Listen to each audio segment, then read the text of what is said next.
Good evening, folks. This is part 3 on blood on the hands.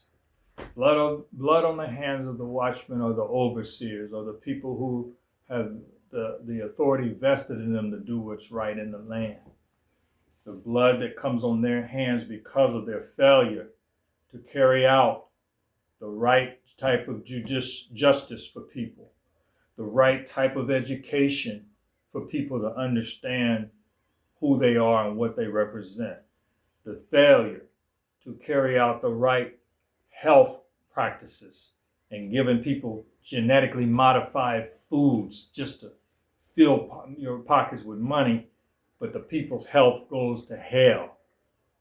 Giving them medicine to sustain them in their sick conditions when you could otherwise administer healing, testing them and making them into rat labs, or testing like a rat laboratory, throwing them away, using them as guinea pigs. There's blood on your hands, and it will not go unpunished. Now, getting back to what I said in part 1 a little bit about the accountability of the watchman, the accountability of that. I personally have had talks with people as a believer. I'm the believer. I believe in an afterlife. I believe there's a hell. I believe there's a place of divine order where the souls of the departed souls of those that believe, that try to live the way God, are going to be there. I believe that. I believe it not because I've been brainwashed or duped, because of the things and experiences. Not only that, but I said not only that. Not because of that, but because of what I've been given and shown and understand to be true, because it was shown to me. My eyes was open. And I do admit that out of the attitudes that I get out of people who are set in their ways to do wrong, set in their ways to justify the wrong that they do, whether it's homosexuality, whether it's theft, whether it's burglary, or whether it's laying with some other man's wife or laying with some other man's some woman laying with some other woman's husband, whatever the case is, we all have sinned and fallen short of the glory of God. But we have a chance to reconcile ourselves to that God in a short space of time. And when that death angel comes and takes you, whether you believe it or not, you have to give an answer to what you have done. And I like I said, I share that I've gotten to the point where I've been persecuted, or where guys have rose up on me and said there is no God. There's a bunch of BS, or they'll tell you this and tell you that. And I'm not trying to force it on them or anything. I just share it with them I share certain things with them about the way that they're doing in their life, that they end up in prison. You know, man, we ain't just talking about hell. You end up losing your freedom and go to prison if you practicing drugs, if you breaking in people's houses. We have a duty to warn those type of people. Some people are so far gone that you can't warn them, and they only lash out on you. But at the same time, as I read in the book of Ezekiel, that the blood won't be required on us when you warn them, or you let them know and you let it go. Okay? But he'll perish, but his blood will be on his own head and his own hands instead of on you. So that's all I'm saying is, you judges and stuff, and you people that are over people, you got to respond. You have a responsibility. You have to be accountable for the position that you're in. And you have to be accountable for the duties that you carried out. And if you neglected to carry out those duties appropriately, adequately, justly, you have to give an account for it. And the blood of those who suffer as a result of your judgments, O judge, That blood is on your hands. You will not go free. And your race won't save you either. I don't care if you're African slave descendant or European descendant or Asian, your race will not save you. It might save you in your little good old boy network and your little clout that you have, but it doesn't go anything past that because that's just temporary. It's not to be compared to the eternal damnation that your soul will reap. Your soul will reap. Now, I was in, I think sometime back in '84, I was in Texas, and there was a man that came across my life. He was a Buddhist monk, but he was Bahamian. He was born in the Bahamas, but he converted somehow from Catholicism to Buddhism. And he used to be dedicated. He would fast, he would chant, Nam Myoho Renge-kyo. He would be very, very committed. And he saw my life, and we ended up residing under the same roof. Things just happened where we ended up under the same roof. He was a heavy persecutor of the Christian and the Hare Krishnas. I mean, this man started religious wars on the college campus. But I didn't know him. I didn't know who he was. I heard about him. But then he ended up becoming a roommate because he ended up under the same roof as me. And I was out, being who I am. But we ended up colliding. And he is a very interesting man. I learned a lot from him. Very interesting brother. I can't go into all the details of what happened with he and I, but the point is, a third person came into this space that we lived in based upon that brother inviting him into our lives. And I knew when that man came in, that guy was troubled. He was a troubled person. He was a white boy. Big guy, big fella, 230 something pounds, military vet. I myself am a veteran. But regardless, he came in. I figured we would have, at least we could have some kind of shared background. But this guy came in with his own demons.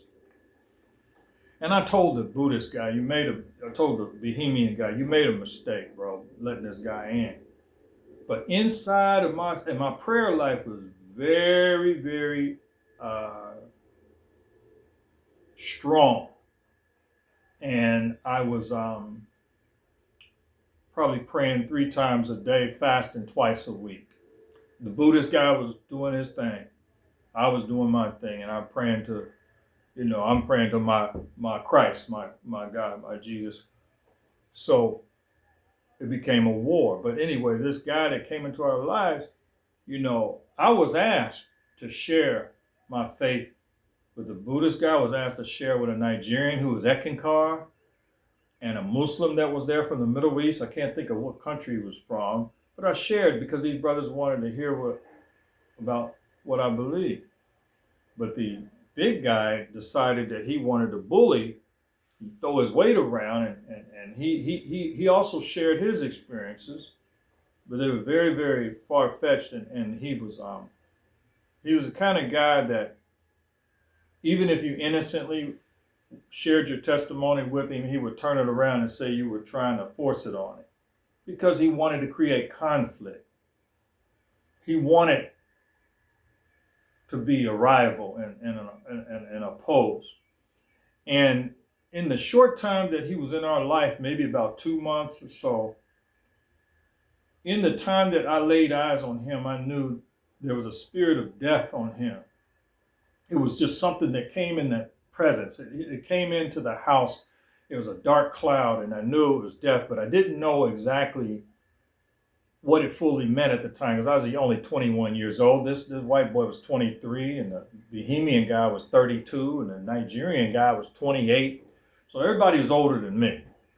But I warned this white guy about his ways, and I saw this vision. I got this dream, this revelation on man, this Hurst, this car, the coroner car coming with a loud muffler, and it came in on the scene with a loud muffler, and I saw these two men get out of the car, and they went over and picked this big white guy up on a stretcher and put him inside this car because he was deceased, and I saw his eyes spring from his skull like they had been forced out, and the guy was deceased. But that was the dream I had after the dark feeling of death came in to the presence of this house. And I'm looking at my time here, and all I can say is fast forward. I told the Bohemian brother, I told them somebody's going to die. I said, the spirit of death is among us, gentlemen. And I said, who's it going to be? And it was so strong in my spirit that I almost felt like it was myself, like I was going to die. But that's how strong it was. But it showed me this huge white man. But I did not have the experience at the time to say who it was, and neither did I want to be wrong about it. So I kept that to myself. But I said somebody's going to die. Not long after that, this boy decided to attack me. One time he called me an effing nigger. Just out of the blue. He just decided to attack me. He decided to try to pin me up against the wall. He just wanted to come out and throw his weight around. And I think God was with me. I was able to subdue him. But then he said I was forcing the religion on him, and I was hiding behind the word of God. And he said I was not true to God. And he said, he really started talking about a lot of things that I've seen in scriptures about legions. He started talking about his friends, his legions. So I knew that. And then also he had a manic depressant illness that I didn't know anything about back then because I was just a young college engineer major. So he attacked me. I subdued him. He said I was forcing religion on him. But then I talked to him, and I told him that I warned him. I told him that he needed to, appreciate good people in his life, that he was playing with fire, that he was on his way to destruction. And I left it at that. It wasn't a day or two after he attacked me that this brother lost his life. This white boy, he lost his life. I say white boy because I want to relate to my brothers in Texas and stuff. That's the way they call it. But there's no disrespect to white people. But the way he was acting, his white boy was cutting up. Okay, and so he ended up dying in the hands of police. I believe they put a choke on him, wrestled him down. He was beating up somebody. He's beating up somebody at a biker club where he hung out, and he beat up the bouncer. He's choking somebody. So the cops wrestled him down. They say they put a chokehold on him, and when they picked him up on his feet, he collapsed there on the sidewalk outside the bar. He died, and of course they carted him off. According to his relative that called me, they said that he died in the hospital, but I don't know. It was mixed stories because the newspapers said one thing, but whatever it was, he died. But I have warned this guy. Now, why do I share this? I share this because a lot of people have no fear. They have no sense of spiritual insight that there's a life beyond this carnal life, this natural life, and that the only way you can know God is through the Spirit. So, going back to the topic, blood on the hand. I was able to deliver my own soul just for the fact that I did what was right by that brother, that young man, that young white man.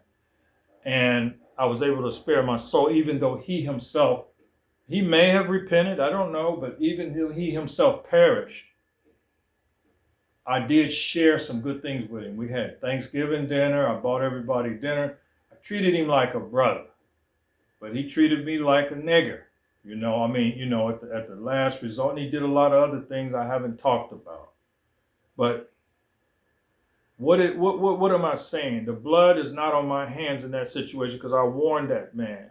And I warned that Buddhist guy as well. Even though the Buddhist guy was more professional and more understanding, and he received me as a brother, and he said, you know, you're a man of the cloth, and I respect you.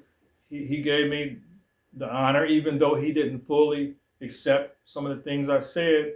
He was courteous, he was polite, and I think God would have blessed him after that. Maybe, you know, maybe I was just a person that watered the situation, and maybe somebody else will plant. So I have to close here. Peace, love, God bless.